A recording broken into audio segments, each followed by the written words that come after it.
Hey there, everybody. Pete Pardo from Comic Book Geezers. Welcome to another episode of the show. It's Tribute Day. We're going to talk a little bit about one of our fallen idols who worked in the comic book business. And I'm here alongside my cohort and partner in crime. Hello again, comic book fans. I am Wild Bill and I'm comic. Yes, we're paying tribute to Tom Palmer. Tom Palmer, who passed away last week, actually, August 18th, 2022, at the age of 81. Born July 13th, 1941, Queens, New York. When he passed away, he was living in Oakland, New Jersey, so he was a lifetime East Coaster.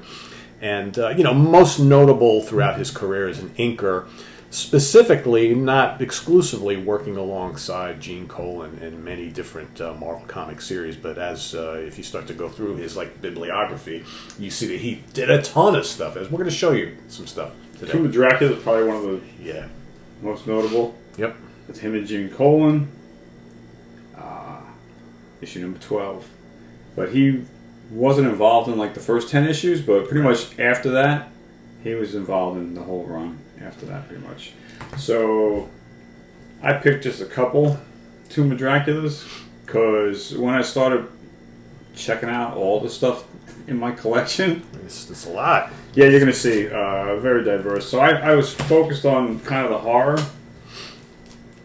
And if you became kind of aware of the work of Tom working with Gene Colan and Tomb of Dracula specifically, you really got to notice the way he brings atmosphere to the pencils of Gene Colan. And you can kind of see as we go through a lot of these books, especially the horror stuff, that you automatically see these references that you'll automatically remember from the Tomb of Dracula series. He did some Werewolf by Night. Yep. He did issue 40, but I don't have it. But there are other books like this where he's done the cover and the inside art. Yep. Which he did on a couple of those that I showed also.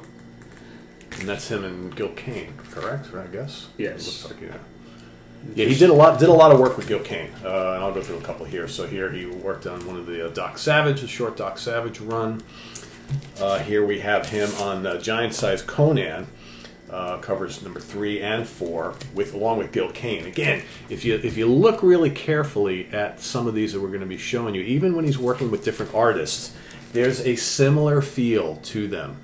And I personally, I think he has worked the best with both Gil Kane and Gene Colan. See, there's a similar feel, even if you pull up one of those other ones that you already showed, Bill. And just there's an atmosphere, there's a softness to the work. I think that you can definitely see connections between all of these. And we haven't gotten to it yet, but also worked alongside Gene Colan on Doctor Strange as well. What else we got here? So he worked with on Daredevil. Again, here's him with Gil Kane once again. All right. A good inker, in fact, a great inker, makes a great artist even greater. I've always said that. That's why guys like Tom Palmer and Joe Sinnott, to me, were the masters at this. They took what guys like Kirby and Colan and Buscema and all those guys and made their work even that much more impactful. I mean, some of this stuff is great.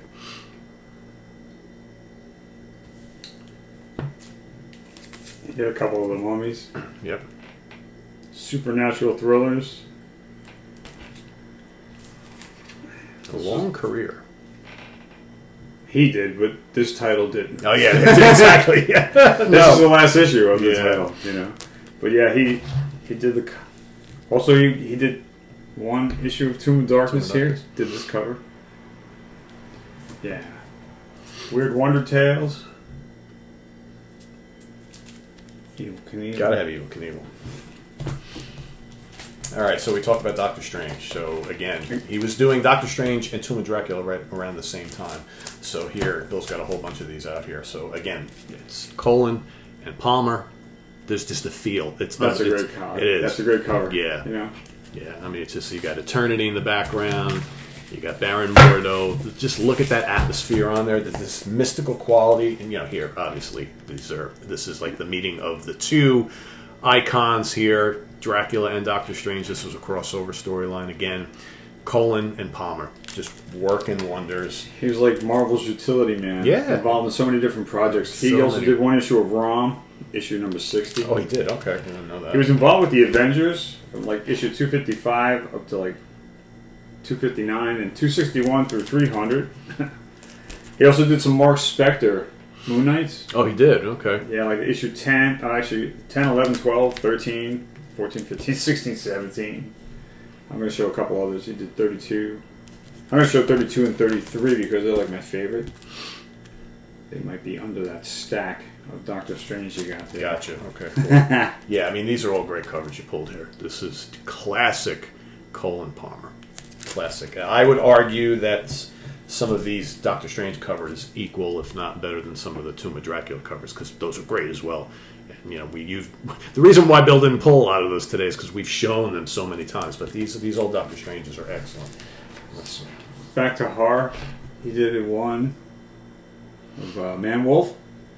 There's quite a few guys worked on this. Yeah. Spoiler alert, we're going to do a whole Man-Wolf episode in the weeks to come, so stay tuned for that. War is Hell. Look at that. Yeah, Tom Palmer cover. That looks like Gil Kane, too. Nice. He did Morbius. Adventures to Fear. Morbius. Yes. And before there was Doctor Strange, there was also a Marvel premiere of Doctor Strange. Yep. Tom Palmer again. That's a great cover. He also did an Iron Fist. That's a good issue. And another one. Now, here's one of my favorite. It's probably my favorite Master of Kung Fu covers because of the Man-Thing. Tom Palmer again. That's Tom Palmer and Gil Kane again. So again, you're seeing some, a lot of consistency here. He worked really, really well with both of those two guys. There you go. Man-Thing. That was issue 16. 10 and 14. This is 14. Yep. This is 15 coming up.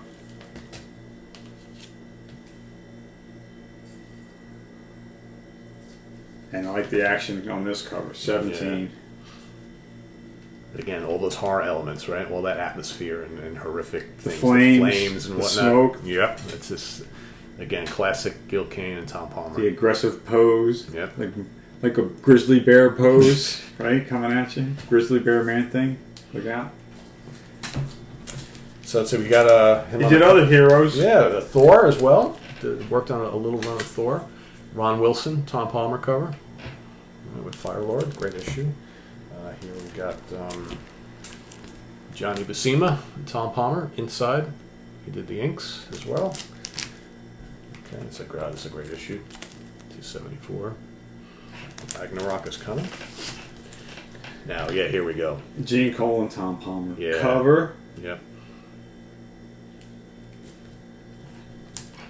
Ditto. Yep. Gingerbread Man. Yeah. What a tasty cake. Yeah, the cookie creature. He also did some Nova. With Ah, Carmen Infantino. there we go.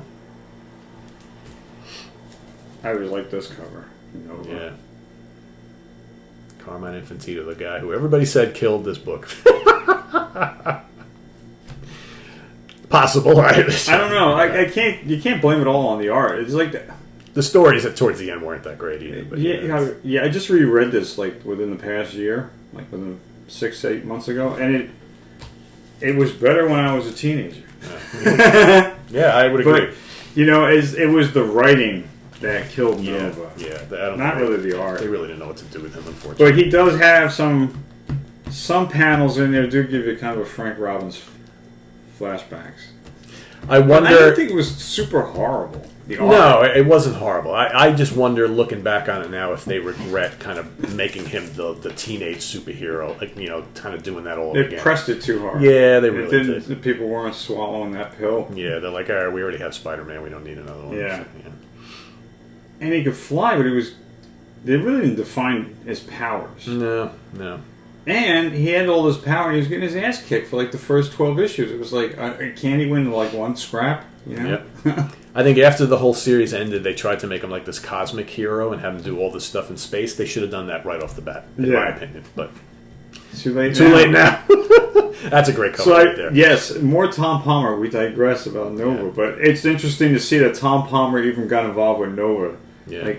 and Howard the Duck and the Man Thing, and it's just like things just kind of skip along. They used him everywhere, Yeah, you they know, did. even with Conan, you know, Yeah, a couple of issues, him and Gil Kane, great. and then there's another one. Conan comics are so good. And if you can do Conan, hey Tom, can you do Cull? Why not? Of course, sure I can. That's right. I can. This is like one of the greatest Cull covers Yeah, that's quite good. in the teens. Yep. And why not get involved in Marvel magazines like Tales of the Zombie? Yes. He did the first story in this issue. It was the inks. Well, finished art, if you want to call it that. A couple lessons here. Worked on the Marvel Classics with Dracula. And then we got him and Gene Colan going together again. Also, this later version of Silver Surfer. Volume 2. 2. Issue number One hit wonder. Yep. Here's those Mark Spector Here's Moon those Knights I Mark- was telling you about. Yeah, these are very cool. Yeah, they're Hobgoblin, amazing. Yeah. You should really showcase those, dude. Yeah. Don't dilly dally. Don't dilly dally. Very It's cool. fucking amazing, dude. Yeah. Look at this. Yeah, really cool. Especially the one I hold here. I present to you. Yeah. How menacing does Moon Knight look on there, right? Yeah. It's just, this is, I think this is 90s, right? 93? Probably. 92? Or yeah, 92 because it's So this is the 90s, but Tom Palmer action still. There's Still a little strong. there's a little morphing going on. Like this is completely different than say yeah. something like that. Yeah, It's like he adjusted with the times. I Yep. think on Big time. definitely cool. And again for Moon Knight fans and for me, I'll show you this again. And for me. Gotta make sure you say that, right? I do. All right, so we're going to take a look at some inside the Tales of the Zombie. Nice. Just the Tom Palmer because he's only in the first story. Yeah. So this is the annual, but check it out.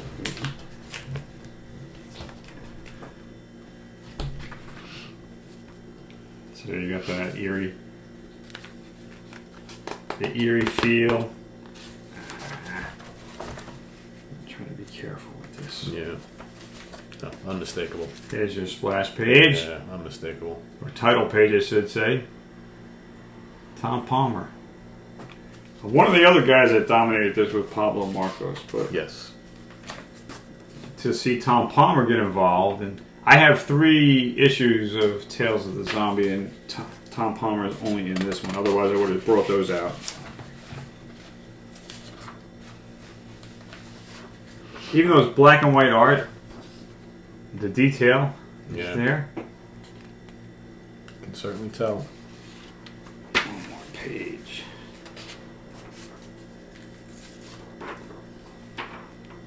Ooh. Naked lady. Risque. For mature readers only. Is it the action? Yep. There's the zombie. Waiting for him. Zombie. Yeah, it's written in third person. Yeah, so that's Tom Palmer. That's where it ends. Yeah. It's into that story. So, guy got around. He did. He did. So, another sad day. I mean, it's amazing how many of these videos we've had to do over the last year. So we've lost a lot of these guys. And but, that's the way it goes, unfortunately. Yes, but these were all books from my collection. I probably could have pulled more, but But it's a good, yeah, I it's a wanted good to show that representation. I wanted to show off that I could have. It could have just easily been all Tomb of Dracula's, but Yeah. hey, as you get to see the feel that he had about Yeah. that Tomb of Dracula. It's just, I just, the look of horror, or should I say, horror? It's just, just very unique style that brings it all together, Yeah. and that gothic, feel to it. Yeah.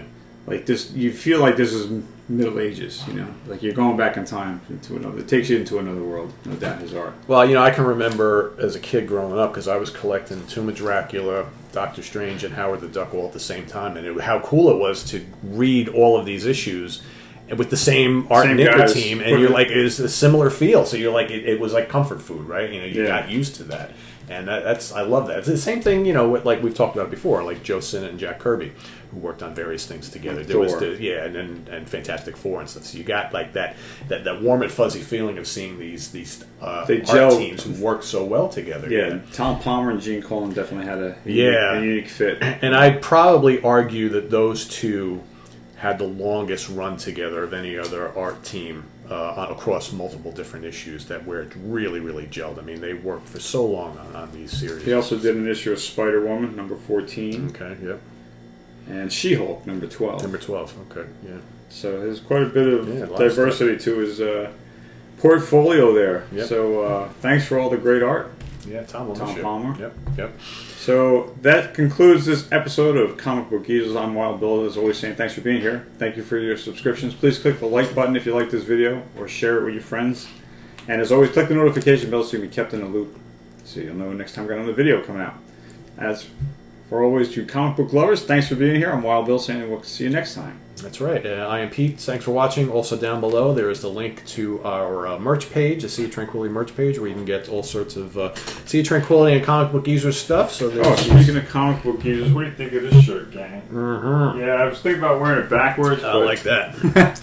Classic. Yes. Double issue right there. It's a Christmas present from Mom and Dad. That's right. Thank you, Mom and Dad. So we'll see you next time, gang. Take care. For Wild Bill, I'm Pete Pardo. See you real soon here on Comic Book Geezers. Bye-bye. Bye.